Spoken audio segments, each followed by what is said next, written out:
cut one, memorable NFL training camp moment. Geno Smith loses his starting job after teammate breaks his jaw. Let's take a look back at the infamous 2015 training camp for the New York Jets. It looks like Geno Smith should have kept his helmet on in the locker room Tuesday. The Jets quarterback was clocked square in the face Tuesday morning by reserve linebacker IK Enemkpale, who broke Smith's jaw with the blow. Jets head coach Todd Bowles announced Smith will miss 6 to 10 weeks and will have surgery. Bowles said about the fight, quote, "It was nothing to do with football. It was very childish. He got cold cocked, soccer punched, whatever you want to call it, in the jaw. He's got a broken jaw, a fractured jaw."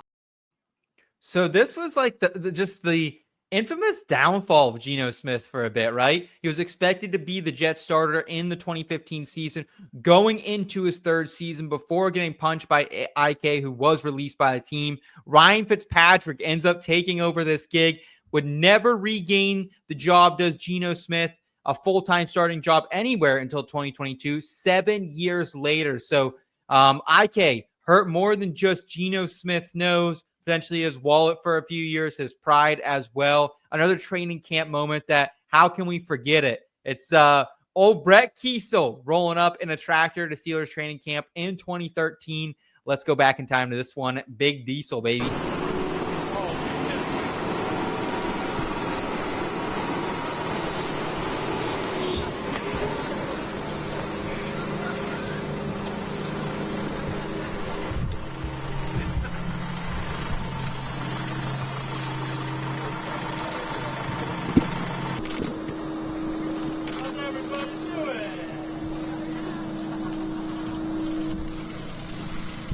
Like my ride? Nice. Huh? How's it handle? It handles pretty good, actually. For an off-road dump truck. Tough on gas mileage. No, it gets good gas mileage. How's that? It's a diesel. We all get good gas mileage. No, I thought,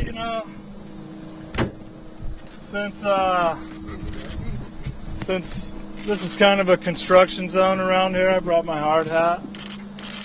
We're constructing our team. We're excited about this year. I think everyone's written us off, but we feel like, we can construct, hopefully, a championship team.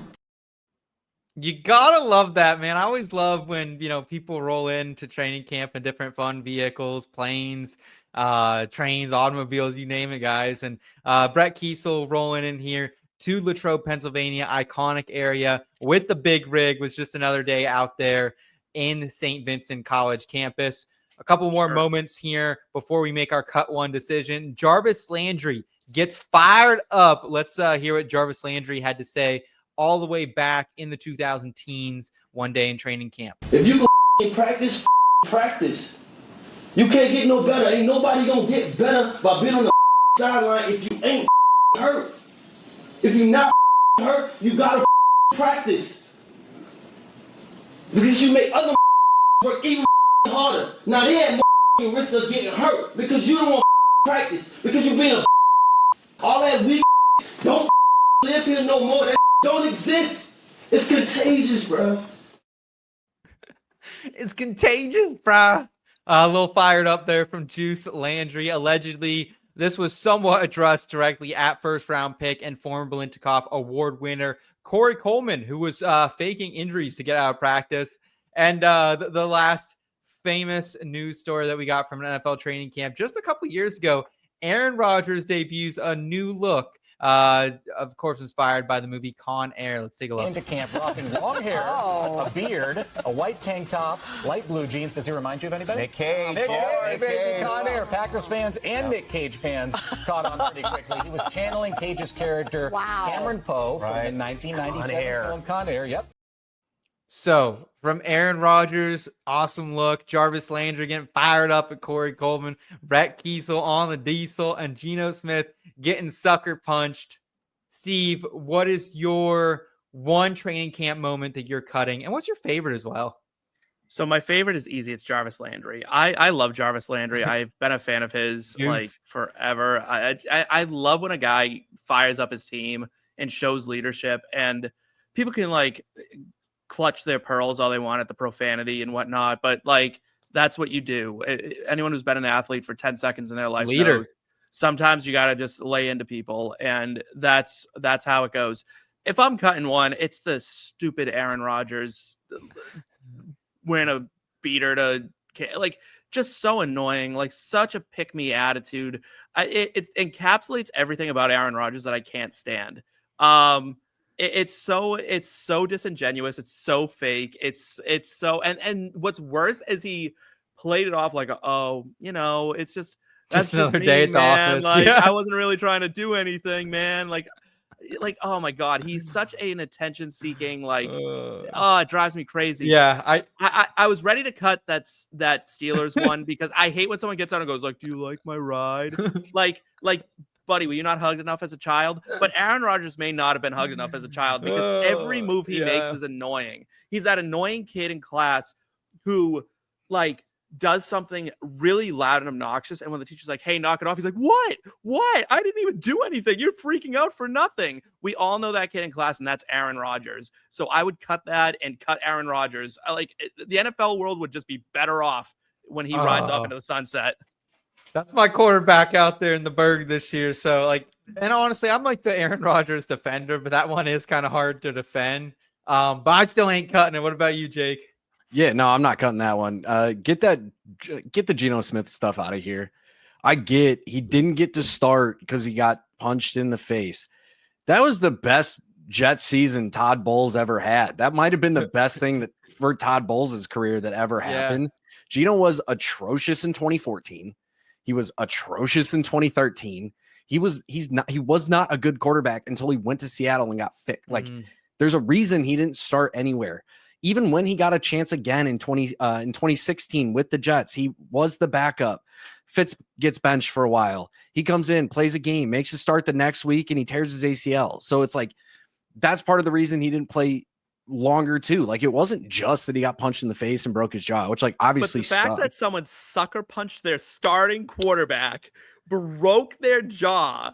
Like, do you know what it was? crazy. Over to it was over like a $600 plane ticket or something. Yeah, it was over something so dumb. It was amazing to see that story. It wasn't a good thing. It was just an amazing thing that happened where grown men builds character. There's a different way to build character than like it not only knocked Geno Smith's career out cold for a long time, it ended IK's career. Like, yeah, right. I see. That's why I'm not not like he had much of a career to begin with. But he had one. He had one. He got signed by teams afterwards. And then sucker punches Geno and essentially is just lost forever. His only mark in the NFL is that he sucker punched Geno Smith and broke his jaw. And that was the best thing to happen to the Jets in 2015. I know. That was the best thing that happened. That's why you keep it. You have to keep the moment.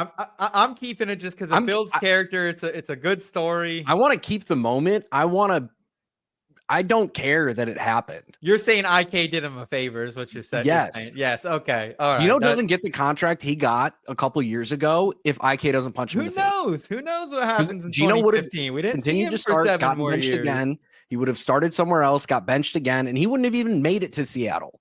He would have been. Which one are you cutting, Seth? I'm cutting Jarvis Landry, not because what Jarvis did, but if we watch back a quick second of this, you can see Corey Coleman sitting there like in the middle with like his head down and his hood up. So let's look at that real quick again. If you can practice, practice. You can't get no better. Ain't no. Like, he's just sitting there like, oh no, it ain't me, dude. Like who you calling out, brother? Like, I wasted enough draft capital on Corey Coleman over the years. That's what I'm cutting here, Steve. I mean, that's fine. For me, that moment is much more about Jarvis showing leadership. And to be fair, it did translate. I mean, the Browns did make the playoffs with Jarvis Landry on that team. So it worked.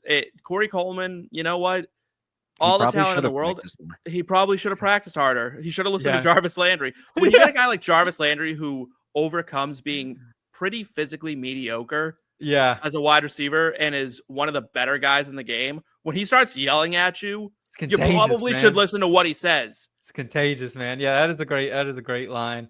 But either way, all these moments are awesome because here's the thing. NFL training camp is awesome. If you have a team that's out there for the summer. The boys of summer rolling in for the next couple weeks. Go out, support them. It's a fun time. If you have kids, take them. If not, take the boys or head down there with the significant other. Enjoy the time. F word as a Yeah. kid. Okay. Yeah. Going Yeah. to Tampa Bay Buccaneers training camp when I was a little kid, and John Gruden was the head coach.